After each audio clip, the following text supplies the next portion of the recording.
The sun began to crest over the Ozark pines, turning the thick fog into a shimmering golden haze. The driver, exhausted but alert, pulled into a small, weathered scenic overlook. He wanted to give the engine a rest, and maybe his nerves too. He stepped out of the car, the cool morning air a welcome shock against his face. He reached into his pocket for the strange business card he'd found, the one from the phantom radio station, but he froze. Standing at the far end of the stone wall, silhouetted against the rising sun, was an old man who looked like he had been carved out of a hickory tree. He wore faded overalls and a battered felt hat. Propped against his knee was a warm acoustic guitar, with the letters HG etched into the dark wood. This was him. This was the man his daughter had seen in her drawing. This was Hillbilly Guitar Dude. The old man didn't turn around, but he struck a chord on his guitar. It was a deep, resonant sound that seemed to vibrate through the very ground beneath their feet. "Late night for a family man," he said, his voice like gravel, rolling in a slow stream.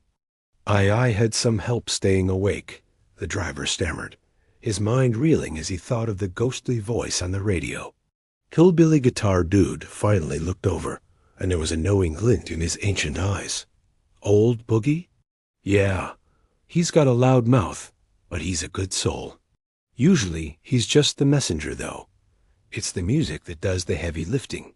The old man nodded toward the sky, where a faint, bluish light, not quite a star, not quite a plane, was slowly fading into the brightening morning light. "My buddy Zero Antarctica provided the tunes," he explained. "He's from a bit further out than Harrison. Picks a guitar like it's made of starlight. He sends the signals down. Boogie broadcasts M from the Vale, and I—" The old man patted his trusty guitar. "I keep the ground-level vibrations steady, so folks like you don't drift off into the pines." The driver stared at him, completely bewildered. This was all too much. "You know them? A ghost and ... whatever Zero is?" "The three of us have a bit of a circuit," Hillbilly Guitar Dude chuckled, and then he strummed a quick, upbeat lick. It was the exact rockabilly riff that had blasted from the radio just hours before. The ghost, the alien, and the hillbilly. "We keep the rhythm of the hills moving. Someone's got to look out for the travelers." From inside the car, his daughter, now wide awake, waved excitedly through the window. "Look, Daddy, the guitar man is sharing his music."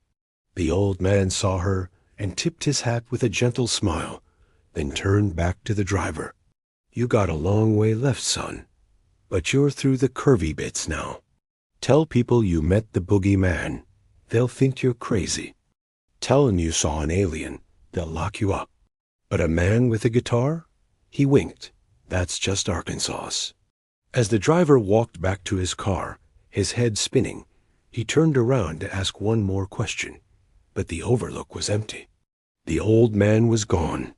All that remained was a single glowing guitar pick sitting on the stone wall where he had been.